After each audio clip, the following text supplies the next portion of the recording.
엑스트라 버진이 0.8 정도가 되면 합격입니다. 0.2 이하 프리미엄급이라고 보시는 거예요.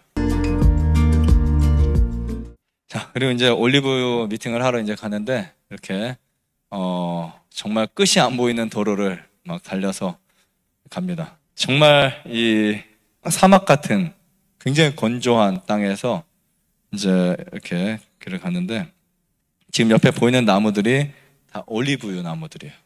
지금 이 나무뿐만 아니라 저 산에 있는 나무들 정말 거의 전 세계적으로 올리브유가 50% 가까이가 이 스페인에서만 나니까 엄청난 거죠. 시중에 연안을 통해서 이탈리아, 그리스, 그다음 그쪽 나라들, 이스라엘 올리브가 나는 데가 굉장히 많은데 그 중에 스페인이라는 땅, 한국의 5배가 되는 스페인이라는 땅에서만 한 50% 이상이 나요. 거의 그 정도가 나요.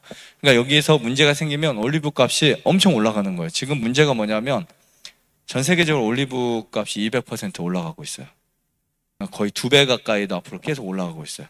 올리브가 잘 안 되기도 했지만 전 세계적으로 이제 너무 많이 찾으니까 이게 올리브가 좋다는 게 알려지니까 각 곳에서 사람들이 올리브유를 소비하는 양이 너무 늘어났어요. 그래서 알메나라라는 곳에 가서 이렇게 만나가지고 하나하나 설명을 듣는데요. 올리브유는 기름 중에서 다른 기름과 틀린 게 하나가 있습니다. 어떤 점이 다를까요? 자, 보통 기름은 씨앗에서 짭니다. 근데 올리브유는 과즙에서 짜요. 씨앗에서 짜는 게 아니고 껍질 안에 있는 그 과일 같은 거기서 짜요. 너무나 특이하죠. 그래서 다른 기름에 비해서 제가 느낄 때는 산화가 덜 되는 것 같아요. 보통 들기름 잘못하면 쩐내 나죠. 얘는 그 정도로 가지고는 끄떡도 안 씁니다. 그래서 이렇게 컨트롤을 통해서 올리브 그 열매들이 세척이 되고 밖에서 그 다음에 좋은 것들 골라지고 찌꺼기들이 버려지면서 이쪽을 통해서 들어가요. 아주 큰 공장은 아닙니다. 그렇다고 작은 공장도 아니고 그냥 적당한 크기의 공장이고요. 보통 올리브유를 짜내는 공장이 세계적으로 정말 많습니다. 그 수를 셀 수 없을 정도로 많은데 특히 역사가 있는 공장들이 있어요.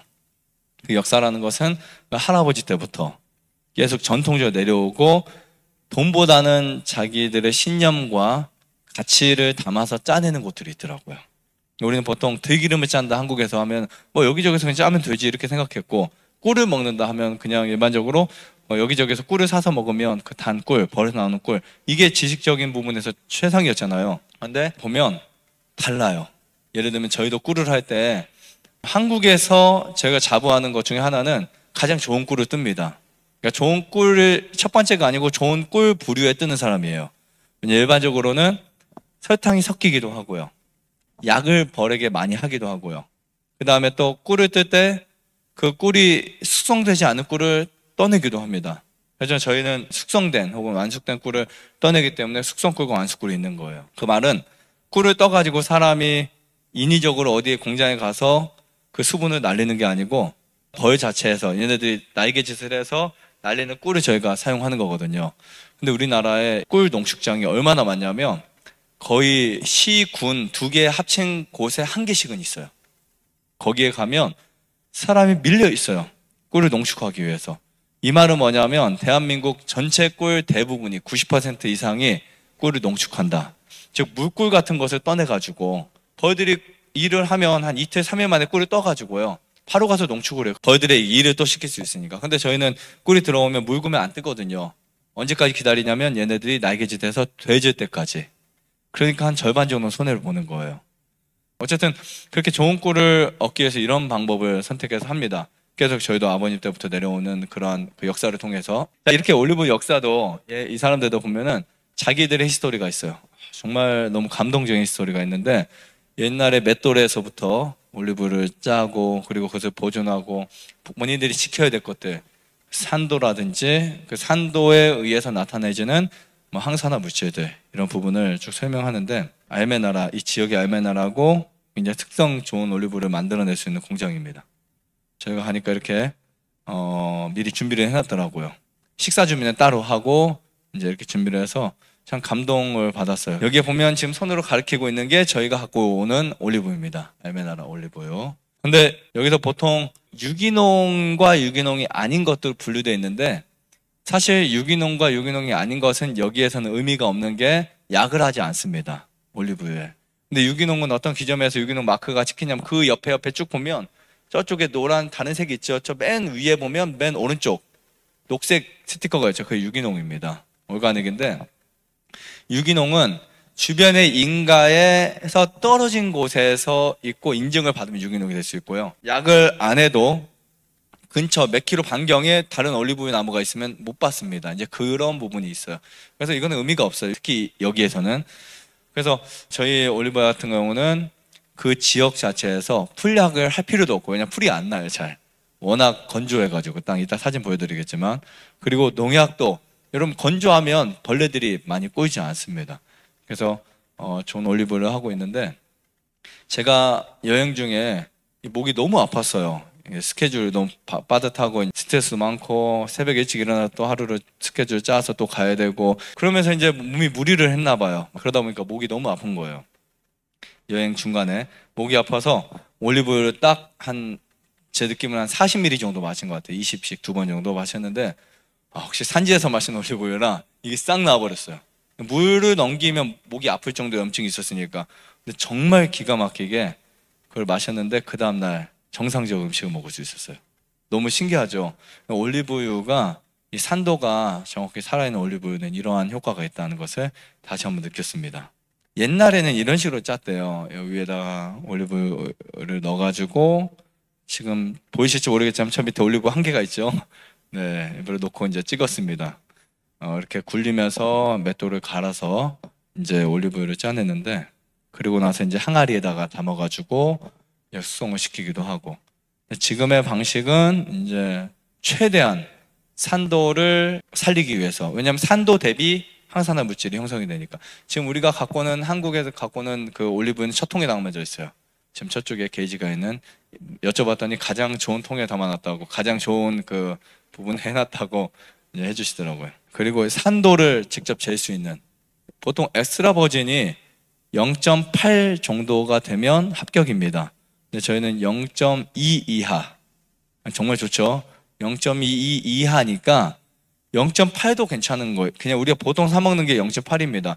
근데 약효 대비 0.2짜리는 엄청난 효과가 있어요. 그리고 어떨 때는 0.1, 정말 0.14, 0.15, 17 이렇게 나오면 최상급인 거예요. 그것을 뭐라고 붙이냐면 여기 사람들은 프리미엄급이라고 붙이는 거예요. 똑같은 엑스트라 버진인데 올리브가 어떻게 짜지냐면 생것을 가지고 짜요. 볶거나 하지 않고 생으로 짜는데 짤 때도 방식이 있어요. 그냥 짜는 게 아니고 이것을 천천히 돌립니다. 천천히. 보통 콜드 프레싱이라고 하는 그 냉압착 시스템을 하는데요. 이 냉압착은 열을 가하지 않아서 짜는 거예요. 짜는데 이때 우리가 중요한 게 손을 비벼보면 계속 세게 비비면 40도가 이상 올라갑니다. 50도까지 갈 수도 있어요. 세게 비비면. 그럼 손에서 탄내가 나요. 그죠? 그리고 세게 돌면 뜨거워져요. 마찰의 힘에 의해서. 그러니까 이 기계가 세게 돌면 이게 마찰에 의해서 어떻게 되냐면 올리브유의 항산화 물질이 죽어버립니다. 열을 가하지 않아도. 그래서 그 엑스트라 버진 같은 경우는 대형 공장에서 많은 양을 짜고 그것을 빨리 짜기 위해서 돌리고 그러다 보면 어떻게 될까요? 올리브유의 질이 떨어지는 거예요. 근데 똑같이 엑스트라 버진 등급을 받을 수 있고요. 근데 그것을 천천히 짜고 최대한 그 기간 안에서 많은 양을 하기보다는 이런 데처럼 질을 중심으로 하는 데서는 0.6이라도 5라도 더 줄일 수 있으면 엄청난 것을 얻을 수 있어요. 예를 들면 우리가 0.8짜리를 한국에 갖고 왔을 때의 산도의 변형과 0.2짜리 갖고 왔을 때 한국의 변형이 다른 거예요. 차이가 되게 많이 납니다. 이런 프리미엄급 올리브유는 그냥 계란 후라이를 하셔도 큰 문제가 없어요. 보통 이제 발연점이 높은 것도 해바라기 씨유나 이런 것들을 사용했을 때 그 기름에 문제가 안 생기잖아요. 물론 튀김 음식 무조건 나빠요. 나쁘지만 발연점 문제에서 이 올리브유는 엑스트라 버진이고 냉압착인데도 불구하고 프라이팬에다가 볶아도 다른 발연점이 높은 거 이상으로 나쁘지 않다는 거예요. 이거 굉장히 좋은 올리브유인 거죠. 지금 이렇게 이 역사를 사진으로 쭉 본인들이 아주 옛날부터 해왔던 그런 역사들을 쭉 담아놨고요. 방식을. 아무튼 이렇게 해서 정말 좋은 올리브유를 다시 만날 수 있었고 무엇보다 확신하게 된 것 같아요. 가서 보니까 정말 좋은 올리브유를 하나님이 이렇게 주셨구나. 사실은 제가 원래 보통은 먼저 가서 보고 그 물건을 쓰는데 저희가 스페인이라는 나라를 뭐 쉽게 갈 수 있는 나라가 아니다 보니 그때 자료를만 가지고 제가 사용하고 있었거든요. 근데 이번에 가서 그분하고 만나서 이야기도 하고 정말 너무 감사하더라고요. 근데 정말 정직해요. 사람들이 그 정직한 것이 그 모습 속에서 그런 환경 속에 느껴지는데 그 할아버지가 또 의사셨더라고요, 의사. 그래서 아주 옛날에 70년, 80년, 100년 전이겠죠. 그때 사용했던 도구들을 그대로 자기 집 한쪽에다가 이렇게 전시를 해놨어요, 박물관처럼. 이렇게 정말 깜짝 놀랐어요. 아, 이분들은 정말 그 히스토리를 중요하게 생각하는구나. 자, 여기 보시면 지금 한참 풀이 많을 때인데도 풀이 없잖아요. 여기 보시면 정말 건조한 지역입니다. 그러니까 올리브유도 바람이 많이 부는 지역, 바닷가에 해풍을 많이 맞고 난 지역, 그 중에 정말 항산화 물질이 많을 수밖에 없는 곳은 올리브유 나무가 그 건조함, 어떻게 보면 그 가뭄 속에서 살아남은 올리브들이 열매를 맺어서 얘네들이 항산화 물질이 엄청 많아요. 제가 오늘 드리고 싶은 내용들은 이렇게 그 산지에 가서 봤더니 정말 수많은 종류와 수많은 방식 속에서 올리브유들이 만들어지는 과정들을 보게 되었고, 똑같은 방식이 아닌 서로 다른 방식, 그 중에서도 돈을 많이 벌려고 하는 사람들이 있는가 하면 정말 자기가 갖고 있는 그 가치관이 돈에 의해서 흔들리지 않는 이러한 그 목적이 있는 그런 삶을 보게 되었습니다. 좋아요, 구독, 안내자자 눌러주세요. 눌러주세요.